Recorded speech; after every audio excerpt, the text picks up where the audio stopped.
The emergency session of the Vorthak Galactic Council had been called at the request of High Admiral Zex Thara, commander of the Empire's most elite military division. The massive crystalline chamber hummed with tension as representatives from 47 species gathered around the central holographic display. Each delegate's translator implant worked overtime to process the cacophony of alien languages filling the air. Admiral Zexathara stood at the center, her four arms crossed in the traditional gesture of grave concern among her people. Her scaled hide had shifted to the deep purple that indicated serious alarm, and her compound eyes reflected the harsh light of the chamber's energy cores. "Honored delegates," she began, her voice carrying the authority of someone who had conquered 17 star systems. "We face an unprecedented threat to our empire's stability." The holographic display activated, showing a small blue planet orbiting an unremarkable yellow star. Earth hung suspended in the artificial light, looking innocent and peaceful from space. Several delegates made dismissive sounds in their various languages. "This insignificant world?" asked Council Member Vextar, his tentacles writhing in what passed for laughter among his species. "High Admiral, surely you jest. These humans have barely achieved faster-than-light travel. Their largest warships are primitive compared to our scout vessels." Zexathara's hide darkened further. "Their technology is indeed primitive, honored delegate, but their warfare capabilities are disturbing." She gestured, and the display changed to show recordings from recent conflicts on Earth. "These creatures have spent their entire recorded history perfecting the art of killing their own kind. They wage war with a creativity and ruthlessness that surpasses even the legendary Kreth horde." The chamber fell silent. The Kreth had been exterminated by the Empire 3 centuries ago, but their reputation for savage warfare still struck fear into the hearts of civilized species. "Notice their tactics," Zexathara continued as battle footage played. "They use deception, misdirection, and psychological warfare as standard practice. They turn their environment into a weapon. They sacrifice themselves without hesitation for strategic advantage." The footage showed human soldiers charging into hopeless battles, special forces conducting impossible infiltration missions, and tactical innovations that defied conventional military wisdom. "More troubling," she said, her voice dropping to a whisper that somehow carried throughout the vast chamber. "They seem to enjoy it." Delegate Morthan of the peaceful Eridani Collective spoke up, his melodic voice trembling slightly. "Surely you exaggerate, High Admiral. No sentient species finds pleasure in warfare." The display shifted again, showing human entertainment. Action movies, war games, combat sports. They create fictional scenarios for the purpose of simulating violence. They tell stories where the primary characters are warriors. Their children play at being soldiers. Zexathara's voice carried a note of disbelief even as she spoke the words. "And they call those who are most skilled at warfare their heroes." A murmur of unease rippled through the assembly. Among the civilized species of the galaxy, warfare was seen as a necessary evil at best, something to be completed as quickly and efficiently as possible before returning to more pleasant pursuits like art, philosophy, or commerce. "High Admiral," said Council Prime Velneth, the Empire's supreme civilian authority, "while these observations are concerning, I fail to see how this relates to Imperial security. These humans haven't even made contact with any of our member species. Their fastest ships would require decades to reach even our outermost settlements." Zexthara activated another display, this one showing recent intelligence reports. 3 weeks ago, a human exploration vessel appeared at the edge of the Kepler system. Our monitoring station recorded their activities before they departed. The humans spent exactly 4 hours and 17 minutes conducting what appeared to be scientific surveys. However, our analysis of their scanning patterns suggests they were actually mapping our defensive installations. The chamber erupted in alarmed chatter. The Kepler system housed the Empire's primary shipyards and naval academy. It was one of the most heavily defended systems in known space. Furthermore, Zexathera continued over the noise, they did so while maintaining the pretense of peaceful scientific exploration. When our patrol vessels approached, the humans greeted them with enthusiastic friendliness, sharing cultural information and gifts. Our captains reported them as charmingly primitive but harmless. Council Prime Velneth leaned forward. You're suggesting they were conducting reconnaissance under the guise of first contact? I'm not suggesting it, Honored Prime. I'm stating it as fact. Our deep analysis of their scanning protocols shows they mapped every defensive satellite, cataloged our ship classifications, and recorded our patrol schedules, all while their representatives were discussing trade agreements and cultural exchange with our officers. The silence that followed was deafening. In the Empire's 1,000-year history, no species had ever attempted such deception during first contact. The very concept was alien to civilized thought. There's more, Zexathera said grimly.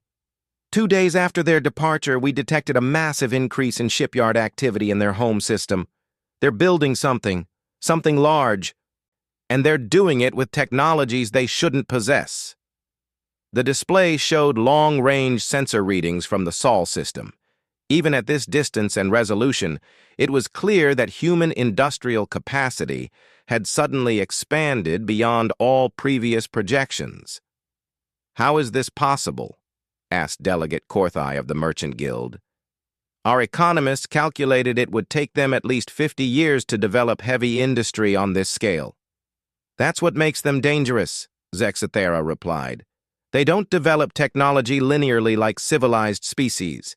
They make intuitive leaps, combine unrelated concepts, and innovate under pressure in ways that defy prediction. In their brief space age, they've already developed 3 completely different approaches to faster-than-light travel. 3. Most species require millennia to perfect even one FTL method. Council member Vextar's tentacles had stopped writhing. Hi, Admiral. What exactly are you proposing? Zexathera's hide shifted to the deep crimson of absolute determination.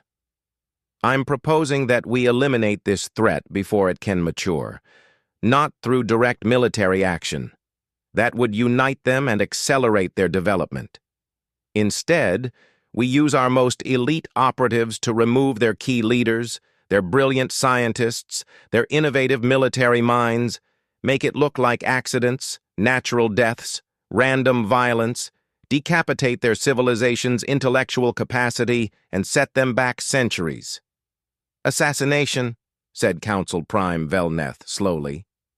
You're proposing systematic assassination. I'm proposing survival, Honored Prime. These humans represent an existential threat to everything we've built. They think differently, fight differently, and adapt faster than any species we've encountered. In 50 years, they'll be our equals. In 100, they'll be our superiors. In 200, she let the implications hang in the air. The debate that followed lasted for 6 hours. Species after species weighed in, some appalled by the suggestion, others convinced by the evidence. Finally, as the chamber's artificial day cycle began to dim, Council Prime Velneth called for order. The motion before us, he announced formally, is to authorize Operation Silent Pruning. High Admiral Zexathera will deploy Phantom Division assets to conduct targeted eliminations of key human personnel deemed essential to their technological and military advancement. All those in favor? The vote was closer than Zexathera had hoped, but sufficient for authorization. 26 species voted in favor, 17 opposed, 4 abstained. The Galactic Empire had just declared a secret war against humanity.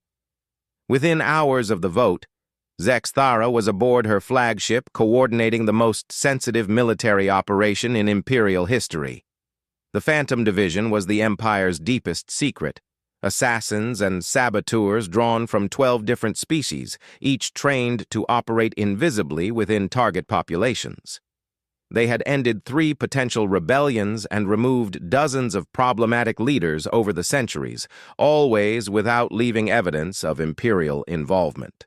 The targeting list had been compiled by the Empire's best analysts, Dr. Elena Vasquez, whose theoretical physics work was advancing human FTL capabilities, General Marcus Chen, the strategic genius behind humanity's rapid military modernization, Dr. Amara Okafor, whose materials science breakthroughs were revolutionizing ship construction, Colonel Sarah Mitchell, whose unconventional tactics were influencing a new generation of human officers, Dr. James Harrison, whose AI research was producing disturbing advances in computational strategy. 12 names in total, 12 humans whose deaths would cripple their species' dangerous evolution. The operatives chosen for the mission were the best the Empire had ever produced. Silthan the Shapeshifter, capable of perfectly mimicking human appearance and behavior. Nexvor the Silent, whose poisoning techniques left no trace. Velquin the Accident Maker, who could turn any situation into a plausible tragedy.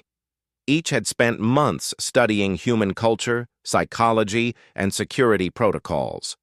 They deployed to Earth using stealth insertion pods, landing in remote areas under cover of darkness. Within days, they had established themselves in human society, creating false identities and infiltrating the circles around their targets. Silthan took a position as a laboratory assistant at Dr. Vasquez's research facility. The human scientist was working late again, alone in her lab, as she often did when pursuing a breakthrough. The alien assassin had prepared a subtle electromagnetic pulse device that would cause her experimental fusion reactor to overload. It would look like a tragic accident, the brilliant physicist killed by her own dangerous research. As Silthan approached the lab, however, something felt wrong. The facility's security seemed different tonight, more alert, more focused. The human guards weren't just going through their routines, they were actively watching for threats. The assassin's enhanced hearing picked up a conversation between 2 security personnel. "Keep your eyes open, Jenkins. Intel says there might be foreign agents sniffing around the quantum lab." Foreign agents? How could humans possibly know about Imperial operations? Silthan paused, reconsidering the approach. Perhaps it would be better to wait for a more opportune moment. That opportunity never came. The next morning brought news that made Silthan's blood run cold. Dr. Vasquez had been relocated to an undisclosed secure facility. So had Dr. Okafor and Dr. Harrison. In fact, all 12 targets on the Imperial list had vanished overnight, moved to locations unknown even to the Phantom Division's extensive intelligence network. Worse, the human media was reporting a series of mysterious disappearances of foreign nationals, people matching the exact descriptions of the Imperial operatives. Nexvor, Velquin, and 7 others had simply vanished without a trace. Silthan activated the emergency beacon, broadcasting a coded message to the Imperial fleet waiting in the outer solar system. Mission compromised. Operatives missing. Human intelligence capabilities severely underestimated. Recommend immediate extraction. The response came 12 hours later. Extraction denied. Complete mission at all costs. Alternative targets authorized. But there were no alternative targets. Every human of strategic importance had disappeared into their species' equivalent of protective custody. It was as if they had known the attack was coming and had prepared accordingly. On his final night on Earth, Silthan made a disturbing discovery while monitoring human military communications. Hidden within routine logistics reports was a pattern, a code that revealed the truth. The humans hadn't just detected the Imperial operatives. They had been tracking Imperial communications for months. They knew about the Galactic Empire. They knew about the vote. They knew about Operation Silent Pruning. And they were ready. The last transmission Silthan sent before his own disappearance was a single word: run. Admiral Zexthara received that message as her task force held position beyond Pluto's orbit. For the first time in her illustrious military career, the concept of retreat entered her thoughts. But retreat wasn't an option. The Empire had committed to this course of action. More importantly, the humans now knew they existed. There could be no half measures now. She opened a channel to the Imperial Fleet Command. "This is Admiral Zexthara, requesting immediate reinforcement. Authorization code Omega-77 Black. We have a situation." The response that came back would change the course of galactic history. "Reinforcements denied. You have awakened something that should have remained sleeping, Admiral. Deal with the consequences." As Zexthara stared at the innocuous blue planet hanging in the darkness, she realized that the Empire's greatest fear was about to come true. They hadn't eliminated the human threat. They had announced themselves to it. And somewhere in the depths of space around that quiet yellow star, something was stirring. Something that would soon teach the galaxy why humans told stories about monsters in the dark. Something they called the Boogeyman. Admiral Zexthara's compound eyes reflected the emergency lighting of her flagship's command center as reports flooded in from across the Empire. What had begun as a simple elimination mission had evolved into something far worse than anyone had anticipated. "Admiral," reported her intelligence chief, Commander Yithtal, "we're receiving confirmations from 17 systems. The pattern is consistent across all reports." Zexthara's hide had remained a deep crimson for 3 days now, ever since the first reports began arriving. "Tell me again, Commander. I want to be certain I understand correctly." Yithtal's tentacles twitched nervously as he consulted his displays. "Imperial facilities in the Kepler, Centauri, Vega, Altair, and Procyon systems have all reported the same phenomenon. Personnel are disappearing. Not killed, Admiral. Disappearing. Security footage shows them present one moment, gone the next, with no evidence of how or where they went." "How many?" "So far, 312 of our people. All of them individuals who had direct knowledge of Operation Silent Pruning or human intelligence capabilities." Yithtal paused, his voice dropping to a whisper. "Admiral, they're taking our people who know about them." The implications sent a chill through Zexthara's secondary hearts. In the Empire's long history, they had always been the predators. They were the ones who struck from shadows, who made enemies disappear, who controlled information. The concept of being hunted was alien to Imperial psychology. "What do our security recordings show?" "That's just it, Admiral. They show nothing. Our people are there, performing their duties, and then they're not. No doors opening, no life sign signatures moving through secured areas, no energy readings consistent with transportation technology. They simply vanish." Commander Vexnai, the flagship's tactical officer, spoke up from his station. "Admiral, I've been analyzing the disappearance patterns. There's a logic to them. Whoever is doing this knows exactly who has access to what information. They're not taking people randomly. They're surgically removing specific knowledge from our intelligence network." Zexthara turned her attention to the tactical display. "Show me." The holographic representation of Imperial space appeared, with red indicators marking each disappearance. As Vexnai manipulated the display, patterns became visible. Lines of connection between the missing personnel, webs of shared information, and security clearances. "They know our organizational structure better than we do," Vexnai said quietly. "Look at this pattern in the Kepler system. They took Admiral Jorthan's chief of staff, but left his deputy untouched. They took the head of xenobiology research, but not his assistant. Every person they've taken had specific knowledge about human capabilities or Operation Silent Pruning.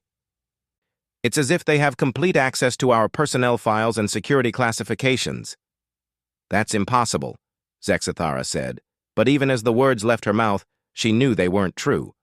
Humans had already demonstrated impossible capabilities. "Update from the search teams," Commander Yithtal consulted another display. All search teams report the same findings.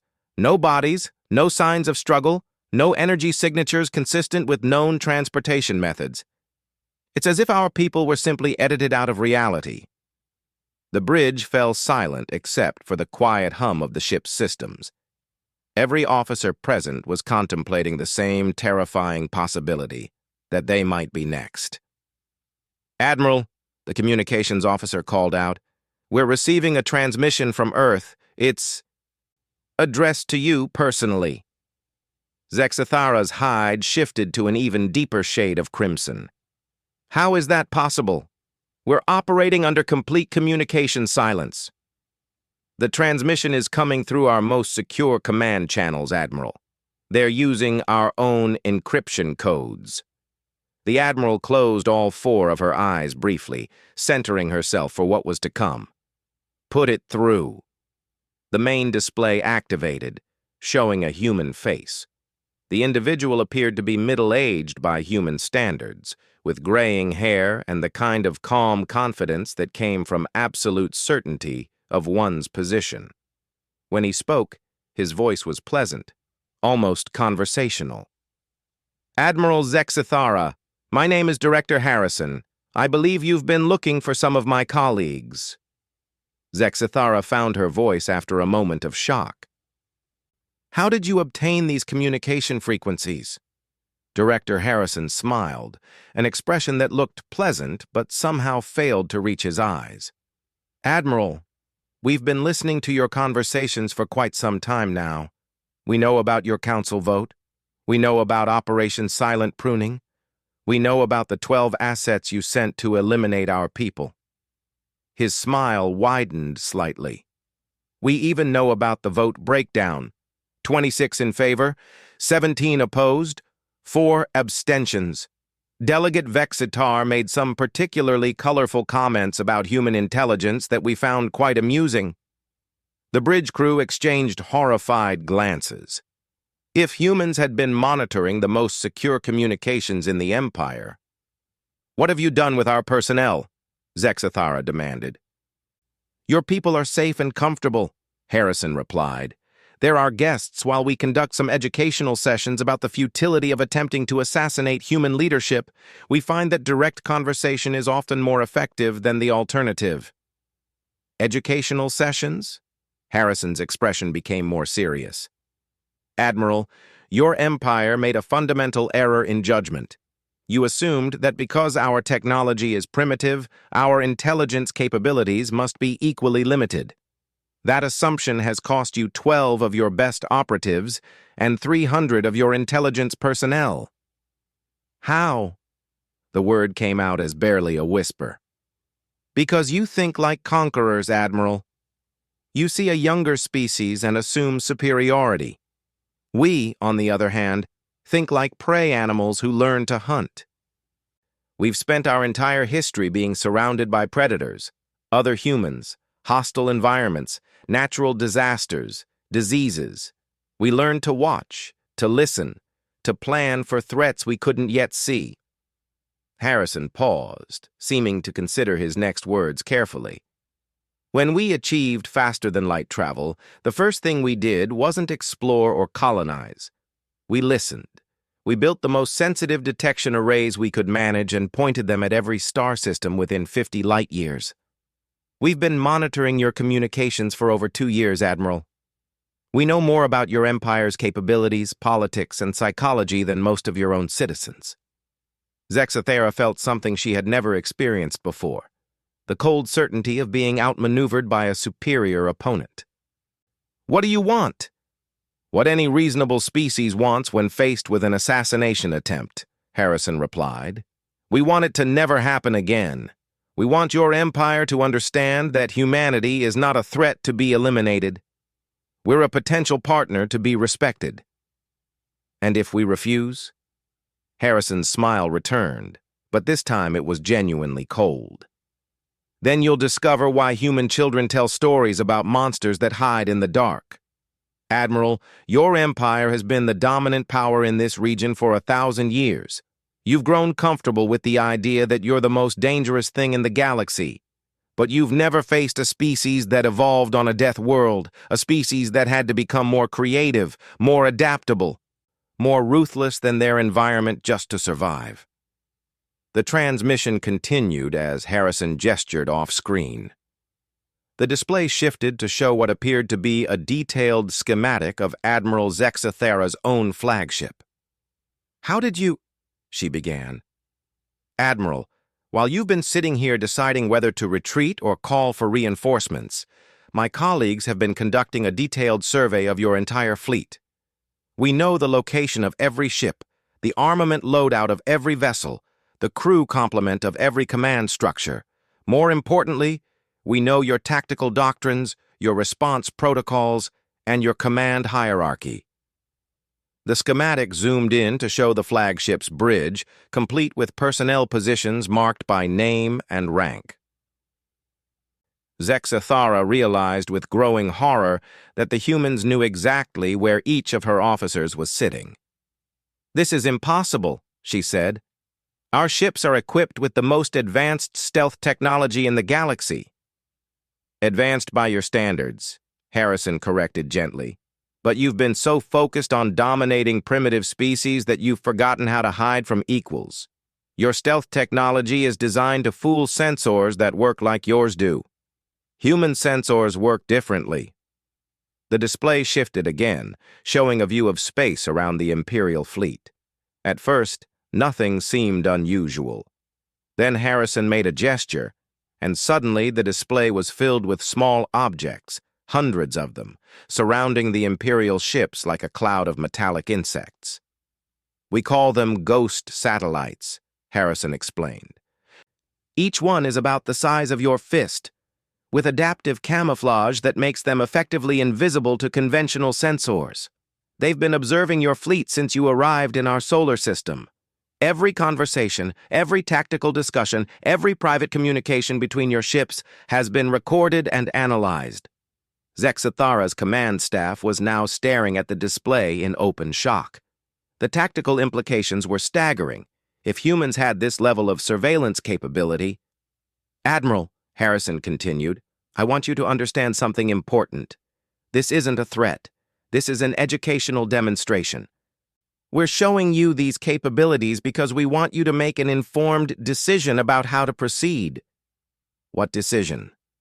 "Whether you want to be our enemies or our friends." Harrison's expression became completely serious. "Because, Admiral, what you're seeing right now is our equivalent of your Empire's casual military strength. The ghost satellites, the intelligence gathering, the surgical removal of your personnel. This is what we do when we're being polite." The transmission paused as Harrison seemed to be listening to someone off-screen. When he returned his attention to the camera, his demeanor had changed subtly. "Admiral, I've just been informed that 3 more Imperial fleets are en route to this system. Reinforcements, I assume, based on your request to Fleet Command." Harrison's smile became genuinely amused. "Your superiors have apparently decided to escalate this situation rather than resolve it diplomatically." Zexathera felt her blood chill. She had indeed requested reinforcements, but those communications had been sent through the most secure channels available. "How could you possibly know about—" "Admiral, I told you, we've been listening for 2 years. Every tactical plan, every strategic discussion, every command decision. We know that the reinforcing fleets carry a total of 847 vessels, with a combined crew of approximately 2.8 million personnel. We know their armament specifications, their tactical doctrines, and their estimated arrival times." Harrison leaned forward slightly. "More importantly, we know that Fleet Command has classified this as a minor border incident and has authorized only standard combat protocols. They're expecting to overwhelm a primitive human defense force with conventional tactics." The display shifted to show long-range sensor readings. 3 massive fleets were indeed approaching the solar system, their formation patterns indicating they expected little resistance. "Admiral," Harrison said quietly, "your Empire is about to make the same mistake you made. You're underestimating us because our technology looks primitive compared to yours. You see our metal ships and chemical rockets and assume we can't threaten your energy shields and plasma weapons. Can you? Zexathera found herself asking, despite her better judgment. Harrison's smile became genuinely sad. Admiral, we really hoped it wouldn't come to that. We wanted to resolve this diplomatically. But if your empire insists on treating us as a threat to be eliminated rather than a species to be respected... The transmission feed shifted one final time, showing a view of space near Jupiter. The gas giant hung in the darkness as it always had, but something was different. Something was moving in the radiation shadows of its moons. We're going to have to show you why human legends are full of creatures that hunt the hunters, Harrison concluded. Admiral, in approximately 18 hours, your reinforcements will arrive in this system. When they do, they're going to encounter something your empire has never faced before. The display went dark, leaving Zexathara and her bridge crew staring at empty space. Admiral, whispered Commander Yithtal, what do we do? Zexathara looked around at her officers. Seeing her own growing dread reflected in their expressions, the Empire had sent them to eliminate a primitive threat. Instead, they had awakened something that had been quietly watching and learning, preparing for exactly this moment. Send a message to the approaching fleets, she said finally. Tell them they're not facing a primitive human defense force. Tell them they're about to meet the Boogeyman. Admiral? Just send it, Commander, and hope they listen. But even as she gave the order, Zexathara knew it was too late. The Empire had chosen war with a species that had turned warfare into an art form. Whatever was hiding in the shadows around Jupiter, whatever the humans called their Boogeyman, was about to teach the galaxy's most powerful empire what it meant to be prey. In the distance, Jupiter's moons continued their ancient dance, but now something else danced with them, something that had been waiting patiently for the hunters to arrive. The Boogeyman was coming. Admiral Korthvex of the Imperial Second Fleet had commanded over 400 successful military campaigns. His reputation for crushing primitive resistances was legendary throughout the Empire. When Fleet Command assigned him to resolve the human situation, he had expected a brief, decisive action followed by a return to more prestigious assignments. Now, as his massive fleet dropped out of hyperspace at the edge of the Sol system, he was beginning to understand why Admiral Zexathara's distress calls had grown increasingly urgent. Report, he commanded as his flagship's sensors began their sweeps of the system. Sir, responded his tactical officer. We're detecting Admiral Zexathara's task force holding position beyond the 8th planet. No apparent damage, but they're maintaining complete communication silence except for automated beacon signals. And the humans? Unknown, sir. We're detecting normal industrial activity around their homeworld, but no significant military formations. Their largest vessels appear to be civilian freighters and exploration ships. Admiral Korthvex allowed himself a moment of satisfaction. Despite Zexathara's warnings, it appeared the humans were indeed as primitive as initial intelligence had suggested. Signal the fleet. We'll proceed in standard formation toward the 4th planet. Once we've demonstrated our overwhelming superiority, the humans will have no choice but to surrender their leadership for execution. Sir, interrupted his communications officer, we're receiving a transmission from the human homeworld. It's being broadcast on all frequencies in 17 different languages, including Imperial Standard. Put it through! The main display activated, showing the same human who had spoken to Admiral Zexathara days earlier. Director Harrison looked as calm and confident as before, but now he was standing in what appeared to be a military command center, bustling with activity. Admiral Korthvex, Harrison began, somehow knowing exactly which ship to address. Welcome to the Sol system. I'm Director Harrison of the Human Defense Initiative. I believe we need to have a conversation. Korthvex's primary manipulation arms gestured dismissively. Human, You will surrender the individuals responsible for attacking Imperial personnel. You will submit to Imperial authority. Resistance will result in the complete destruction of your civilization. Harrison's expression didn't change.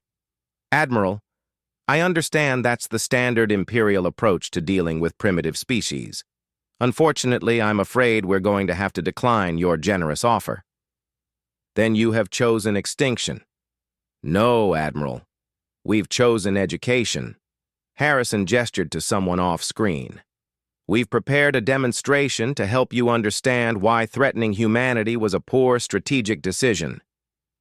The communication cut off, leaving Korthvex staring at an empty display. Around the bridge, his officers exchanged glances that mixed amusement with professional irritation. Sir, reported the tactical officer, long-range sensors are detecting movement near the gas giant. Multiple objects, small but moving at significant velocity. Missiles? Unknown, sir. The signatures don't match any known propulsion technology. Wait. The officer's expression changed to confusion. Sir, the objects appear to be ships. Very small ships, but their acceleration profiles are impossible. Admiral Korthvex moved to the sensor station and examined the readings himself.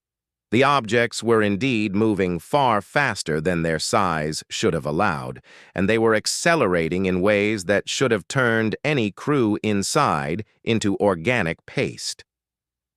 How many? He asked. Difficult to determine, sir. They're using some kind of adaptive camouflage system. Our computers estimate between 50 and 300 individual units.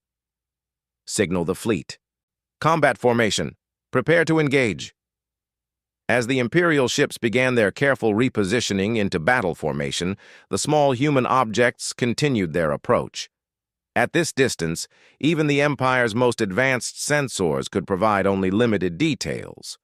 But what they showed was troubling.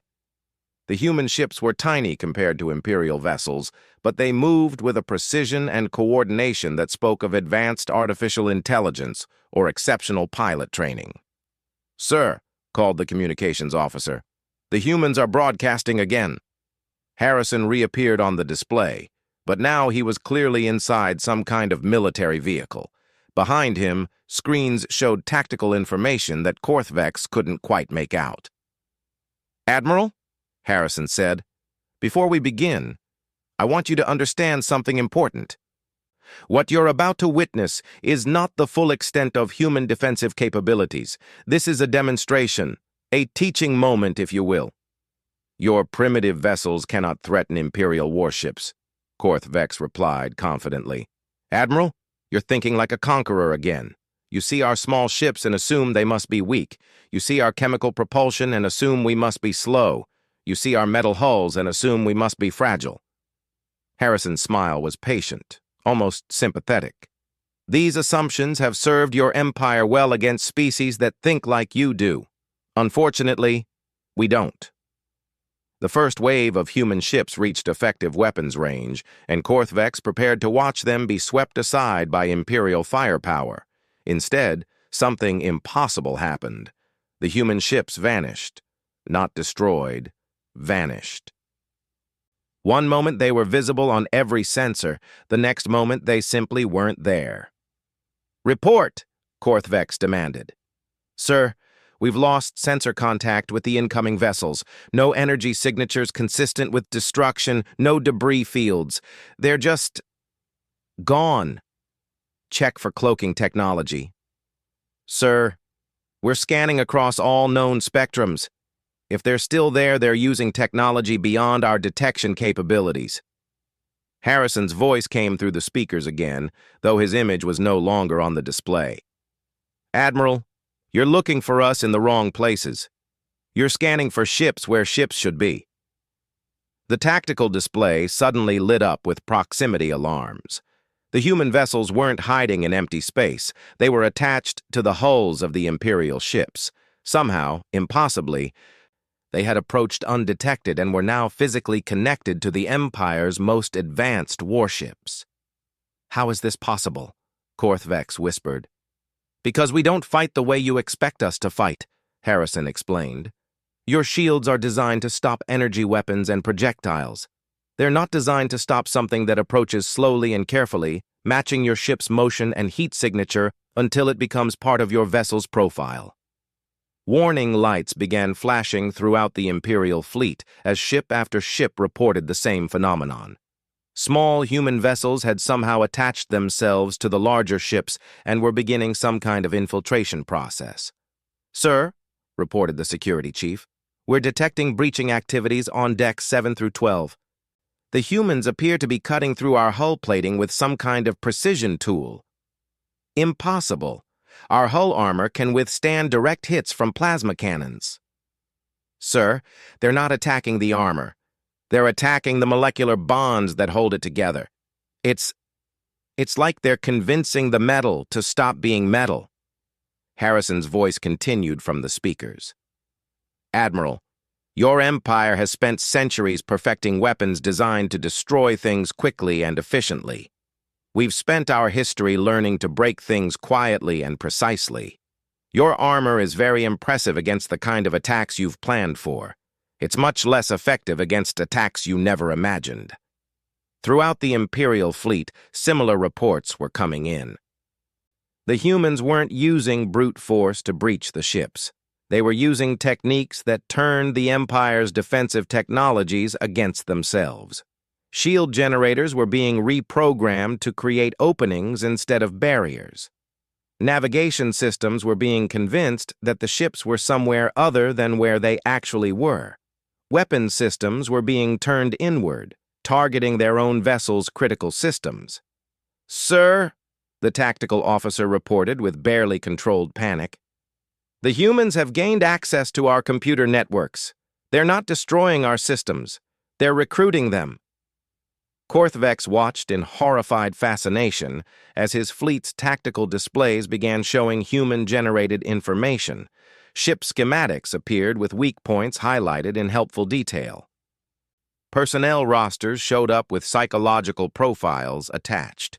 Most disturbing of all, classified Imperial military doctrines began displaying with detailed analyses of their flaws and limitations. "This is the Boogeyman," Harrison's voice explained calmly. "Not a ship, not a weapon, but an approach to warfare that your empire has never encountered. We don't destroy our enemies' tools. We make their tools work for us instead." The demonstration continued as human operatives moved through Imperial ships like ghosts.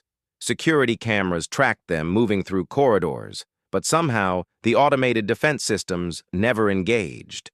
Blast doors opened helpfully to let them pass. Gravity generators adjusted to make their movement easier. It was as if the ships themselves had decided to cooperate with the invaders. "How are you doing this?" Korthvex demanded. "By understanding your psychology better than you understand ours," Harrison replied. "Your empire builds technology to dominate and control. Every system is designed to follow orders without question. That makes them very efficient, but it also makes them vulnerable to anyone who can issue the right orders." The display showed human operatives reaching the bridge of an Imperial dreadnought. They didn't attack the crew. They simply introduced themselves politely and began explaining how the ship's systems could be improved for maximum efficiency. Within minutes, the Imperial officers were nodding along and offering suggestions for optimization. "Your people are cooperating with intruders?" Korthvex asked in disbelief. "Not intruders, Admiral. Consultants. We're very good at convincing people that we're there to help them solve problems they didn't know they had." Harrison's voice carried a note of gentle amusement. "It's remarkable how cooperative beings become when you approach them as allies rather than enemies." Across the fleet, the pattern repeated. Human operatives weren't conquering Imperial ships, they were befriending them. Crews found themselves engaged in friendly technical discussions about improving efficiency and reducing operational stress. Officers discovered that their new human colleagues had excellent suggestions for streamlining command protocols. Engineers learned fascinating new approaches to system maintenance that made their jobs easier and more effective. Sir, his communications officer reported, the captains of vessels 7 through 21 are requesting permission to implement the recommended efficiency improvements. They say their human advisors have identified several critical weaknesses in our defensive systems that should be addressed immediately for crew safety. Admiral Korthvex realized he was witnessing something unprecedented in Imperial history. The humans hadn't defeated his fleet through superior firepower or advanced technology. They had defeated it by being genuinely helpful. Admiral, Harrison's voice said softly, I want you to understand what just happened. We didn't attack your fleet. We didn't destroy your ships or harm your personnel. We simply demonstrated that the fundamental assumptions underlying your empire's approach to warfare are flawed. What assumptions? That strength comes from the ability to destroy, that dominance requires subjugation, that security depends on the elimination of threats. Harrison paused. Admiral, humanity learned a long time ago that the most effective way to defeat an enemy is to make them into a friend. The tactical display now showed the entire Imperial fleet highlighted in green, the color indicating Allied vessels. Somehow, impossibly, 3 Imperial fleets totaling over 1,000 ships had been converted from invaders to something else. What do you want from us? Korthvex asked quietly. The same thing we've wanted from the beginning, Admiral. We want to be neighbors, not enemies. We want trade agreements, not assassination attempts. We want cultural exchange, not conquest. Harrison's image reappeared on the display, showing him standing in what was clearly an Imperial bridge, surrounded by humans and Imperial crew working together. We want to show the galaxy that cooperation is more powerful than conquest. The Empire will never accept this, Korthvex said, but his voice lacked conviction. Admiral, look around your bridge. Ask your officers what they think of their new human colleagues. Check with your engineering staff about the system improvements they've learned. Talk to your crew about whether they feel more secure or less secure now that they understand how their ship systems actually work. Korthvex did exactly that, and what he found shook him to his core. His crew was enthusiastic about the changes. Engineering efficiency was up 30%. System reliability had improved dramatically. Crew morale was at levels he had never seen before. The humans hadn't conquered his fleet. They had made it better. This is the Boogeyman, Harrison explained. Not a monster that destroys, but an idea that transforms. The possibility that there might be a better way to do things. The suggestion that strength comes from lifting others up rather than tearing them down. What happens now? Korthvex asked. Now, Admiral, you have a choice. You can return to your empire and report that the human threat has been neutralized through the complete destruction of our civilization. Your superiors will be satisfied, the threat will be considered eliminated, and you'll never hear from us again. But your crew will know the truth. They'll know that humanity offered friendship and cooperation instead of conquest and destruction. They'll know that working together produced better results than domination ever could. And they'll carry that knowledge back to their home worlds, to their families, to their friends. Harrison smiled, and this time the expression was genuinely warm. Admiral, ideas are more dangerous than weapons. The idea that there's a better way to live, to work, to relate to other beings, that's the real boogeyman your empire should fear. Because once that idea gets loose, it spreads faster than any plague and proves more persistent than any enemy. And if we choose the other path, then we become allies. We share technology, culture, knowledge. We help your empire become stronger, more efficient, more secure. We show the galaxy what's possible when species work together instead of fighting each other. Harrison's expression became serious. But understand, Admiral, that path requires your empire to give up the idea that might makes right. It requires accepting that sometimes the best way to be strong is to help others be strong too. Admiral Korthvex looked around his bridge, seeing his officers working enthusiastically alongside their human counterparts. He thought about his crew's improved morale, his ship's increased efficiency, and the fundamental shift in perspective that had occurred in just a few hours. "Director Harrison," he said finally, "I believe we need to have a much longer conversation about the future of human-imperial relations." "I was hoping you'd say that, Admiral." Welcome to the beginning of something better. As the combined human and imperial fleets settled into orbital positions around Earth, word began to spread throughout the galaxy. The Empire had sent their best to eliminate the human threat. Instead, they had discovered something far more dangerous than any weapon. They had discovered hope. And across the galaxy, species that had spent centuries under imperial domination began to whisper a question that would change everything.